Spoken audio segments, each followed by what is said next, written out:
एक बार बुद्ध के कुछ शिष्य भिक्षाटन के लिए एक नगर में गए। उनमें एक शिष्य बहुत ही सुंदर था। उसके चेहरे पर एक अलग ही तेज था। नगर में चलते हुए वो भिक्षु एक घर के सामने भिक्षाटन के लिए रुका। वो मकान एक वेश्या का था। भिक्षु ने भिक्षा के लिए आवाज लगाई। उसकी आवाज सुनकर वो वेश्या द्वार पर आई। उसने जैसे ही उस भिक्षु को देखा, वो उसे देखती ही रह गई। उस भिक्षु के शरीर का आकर्षण उसे अपनी ओर खींच रहा था। वो वेश्या भी बहुत सुंदर थी। नगर का हर व्यक्ति उसके पीछे घूमता था, परंतु वो किसी को भाव नहीं देती थी। लेकिन ना जाने उस भिक्षु में क्या बात थी कि वो उस पर मोहित हो गई। वो भिक्षु भिक्षा मांग रहा था, लेकिन उसके बोल उस स्त्री के कानों तक पहुंच ही नहीं रहे थे। वो बस खो गई थी उसकी सुंदरता में। फिर भिक्षु ने जोर से आवाज लगाई। भिक्षु की आवाज सुनकर वो अपनी चेतना में लौट आई और कहने लगी, घर के भीतर आ जाओ, तनिक अंदर आकर बैठो तो सही। वो भिक्षु उसके मन के भाव को समझ गया था। वो कहने लगा, आपको जो भी देना है द्वार पर ही ले आओ, मैं भीतर नहीं आ सकता। वो वैश्या कहने लगी, भिक्षु तो कभी किसी के आग्रह को नहीं ठुकराते। अगर उन्हें कोई बुलाए तो उन्हें अवश्य ही जाना चाहिए। निसंकोच भवन के भीतर आ जाओ, यहाँ से तुम खाली हाथ नहीं जाओगे। भिक्षु ने फिर कहा, जो भी देना है द्वार पर ही ले आओ, मैं भीतर नहीं आ सकता। उस वेश्या का दिल और दिमाग उस भिक्षु के आकर्षण में डूब चुका था। वो उसे बुलाती रही, लेकिन वो भिक्षु कुछ क्षण रुककर आगे की ओर बढ़ गया। वो वेश्या काफी समय तक द्वार पर यूं ही खड़ी रही। फिर उससे दासी ने आकर कहा, अब द्वार पर कोई नहीं है, भीतर चलो। द्वार से भिक्षु के चले जाने के बाद वो स्त्री बहुत दुखी हुई। जब किसी स्त्री के प्रणय निवेदन को कोई पुरुष ठुकरा देता है तो उसकी हालत बड़ी खराब हो जाती है।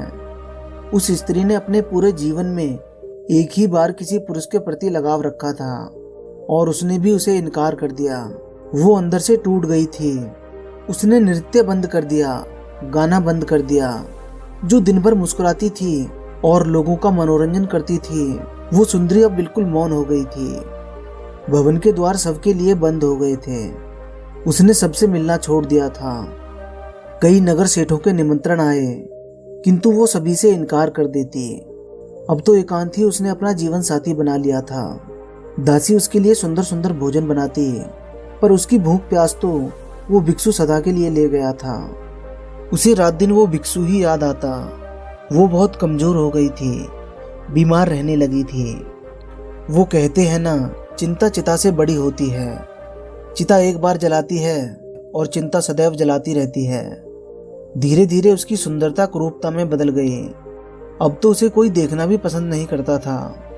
बहुत समय के बाद फिर वही भिक्षु उस नगर में दोबारा आया और भिक्षाटन के लिए उसी वैश्य के द्वार पर पहुंचा।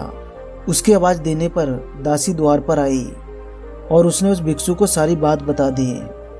दासी की बात सुनकर भिक्षु भवन के भीतर चला गया। भवन में उसी भिक्षु को देखकर वो स्त्री सहम गई। भिक्षु उससे कहने लगा, आज तुम्हें मेरी जरूरत है, उस समय तुम्हें मेरी जरूरत नहीं थी। उस समय तुम्हारी सुंदरता और तुम्हारे नाच गाने से मोहित होने वाले हजारों थे, किंतु दुख के समय में सब दूर हो जाते हैं। तुम्हें चिंता करने की कोई आवश्यकता नहीं है। मैं तुम्हारे पास रहकर तुम्हारी सेवा करूंगा। भिक्षु के बोलों को सुनकर वो स्त्री हाथ जोड़कर क्षमा मांगने लगी और कहने लगी, अब मैं इस प्रकार के जीवन को त्यागना चाहती हूँ, कृपा करके मेरा मार्गदर्शन करें। उस भिक्षु ने पवित्र भाव से उसकी सेवा की। फिर भिक्षु उसे बुद्ध के पास ले गया। स्त्री ने बुद्ध से प्रार्थना की कि मुझे भी दीक्षा दीजिए। बुद्ध से दीक्षा पाकर वो भिक्षुणी हो गई और अपने जीवन को धन्य कर लिया। हमारे जीवन में भी इसी प्रकार होता है।